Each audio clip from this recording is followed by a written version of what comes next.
बिस्मिल्लाहिर्रहमानिर्रहीम। आज का lecture Oxford think new syllabus mathematics 8 addition book 2 या D2 से लिया गया है। लेक्चर शुरू करने से पहले आपसे गुजारिश है कि इस वीडियो को लाइक करें और मेरे चैनल को सब्सक्राइब करें ताकि हर आने वाला लेक्चर आप तक पहुंच सके।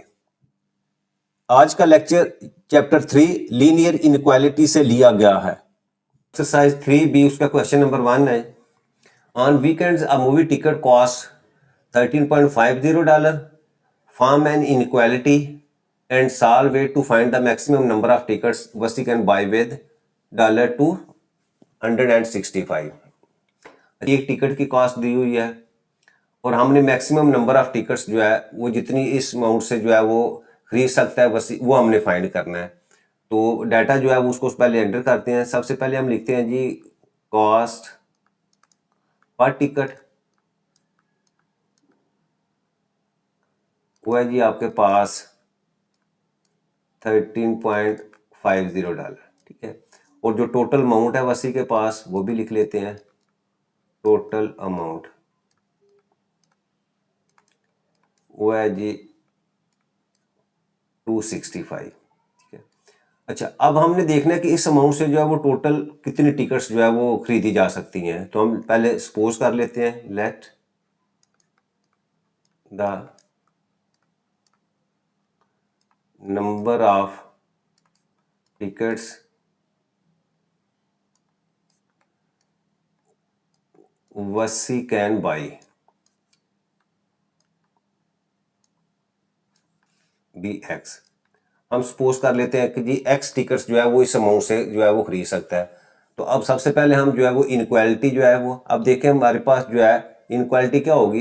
एक टिकट जो है उसकी प्राइस है जी 13.50 और उसने नंबर ऑफ टिकट्स हमने जो है वो एक्स कर दिया। तो इसको हम मतलब इसको हम इससे मल्टीप्लाई करेंगे और अमाउंट हमारे पास कितनी है 265। तो इसका क्या मतलब आपने 265 या उससे कम जो है वो आपकी अमाउंट जो है उसमें देखनी है कि टोटल नंबर ऑफ टिकट्स आप कितनी परचेज कर सकते हैं। तो less than or equal to 265, ये हमारे पास जो है वो इनक्वालिटी आ जाएगी। अब हमने इसको सॉल्व करना है।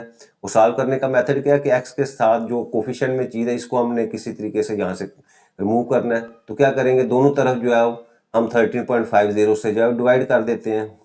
तो लिखें 13.50,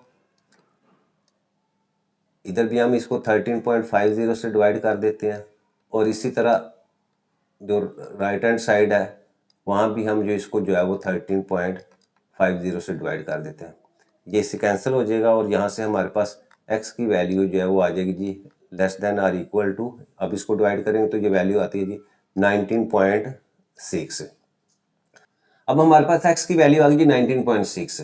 अच्छा, since the number of tickets भी इंटीजर्स या होल नंबर, या अब जो टिकट्स खरीदी जाएगी वो सावधान है वो होल नंबर्स में होगी, ठीक है। और इसका आंसर क्या आ रहा है, less than or equal to 19.6। तो इसमें हमारे पास जो वैल्यूज आ रही है वो आ रही है जी 19, 18, 17, ठीक है। ऐसे ये वैल्यूज आपके पास आ रही हैं। और साथ क्वेश्चन के अंदर उसने कहा कि मैक्सिमम नंबर ऑफ टिकट्स आप कितनी खरीद सकते हैं। तो मैक्सिमम नंबर ऑफ, इसमें जो इनक्वालिटी का आंसर है वो 19 आ रहा है। तो यहाँ हम लिख देंगे therefore the maximum number of tickets Vasi can buy is 19। Exercise 3B का क्वेश्चन नंबर 2 है। Cherie signs up for a saving account that guarantees an increase in her savings at a fix rate of $15 per month.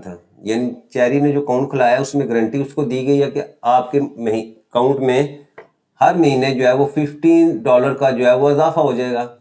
She plans to withdraw the money when it is more than twice the original amount of $200। अच्छा, अब उसने plan क्या किया है कि जब भी उसकी जो ओरिजिनल अमाउंट का डबल यानी ट्वाइस हो जाएगी तो अपनी अमाउंट को विड्रॉ कर लेगी। Find the least number of complete month that Cherry has to keep the money in the account for. हमने बताना क्या है कि वो कम से कम कितने महीने जो है वो अपनी अमाउंट जो है वो बैंक अकाउंट में रखे। ये सबसे पहले हम जो डाटा लिखते हैं, पहला क्या है जी, इंक्रीज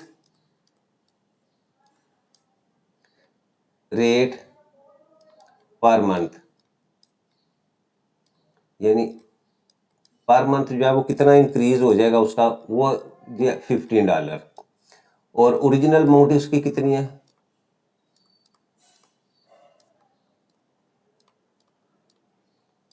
ओरिजिनल अमाउंट है $200, ठीक है। अच्छा, अब हमने फाइंड क्या करना है, find the least number of complete months. हम लिख लेते हैं, let the number of months cherry keeps money in account be x, ठीक है। यानी हमने वो मिनिमम जितने महीने उसने अकाउंट में मनी रखनी है वो उसको हमने जो है वो x जो है वो लेट कर लिया है। अब हमारे पास इनक्वालिटी आ गई जी, 200 उसकी ओरिजिनल अमाउंट है और उसके अंदर जो है वो हर महीने जो है वो $15 का इजाफा होना है, और x हमारे पास क्या है वो नंबर ऑफ मंथ्स हैं, और ये अमाउंट क्या होनी चाहिए, greater than twice the original amount. अब हम इस इनक्वालिटी को सॉल्व करते हैं। ये मेरे पास आ गई जी 200 प्लस 15x ग्रेटर देन 400। अब सबसे पहले हम ये 200 जो है इसको खत्म करने के लिए दोनों तरफ जो है वो -200 कर लेंगे। इसी तरह राइट साइड के ऊपर भी 400 -200, ये कैंसिल हो जाएगा और आपके पास वैल्यू आ जाएगी जी 15x ग्रेटर देन 200।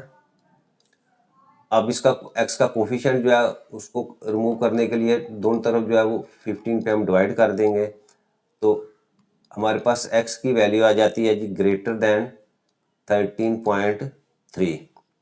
अब हमारे पास x की वैल्यू जो है वो ग्रेटर देन 13.3 आएगी, और x हमने क्या लिया हुआ है, नंबर ऑफ मंथ्स लिखे हुए हैं। अच्छा, अब क्वेश्चन के अंदर वो कह रहा है जी आपने complete minimum number of months जो है वो आपने बताने हैं। तो अगर हम x ग्रेटर देन 13.3 लें तो अब आपके मंथ जो है वो हमेशा इंटीजर्स में आएंगे, ठीक है, या होल नंबर्स में आएंगे। तो इससे बड़ी वैल्यू हमारे पास कौन जी आ जाती है, 14, 15, 16। और क्वेश्चन में उसने कहा हुआ है कि मिनिमम कितने मंथ्स जो है वो अपने अमाउंट जो है वो बैंक के अंदर रखे, तो इसका मतलब मिनिमम फिर वैल्यू आपके पास क्या आ जाएगी, 14। तो यहाँ हम लिख देते हैं therefore Cherry has to keep money in account at least 14 months.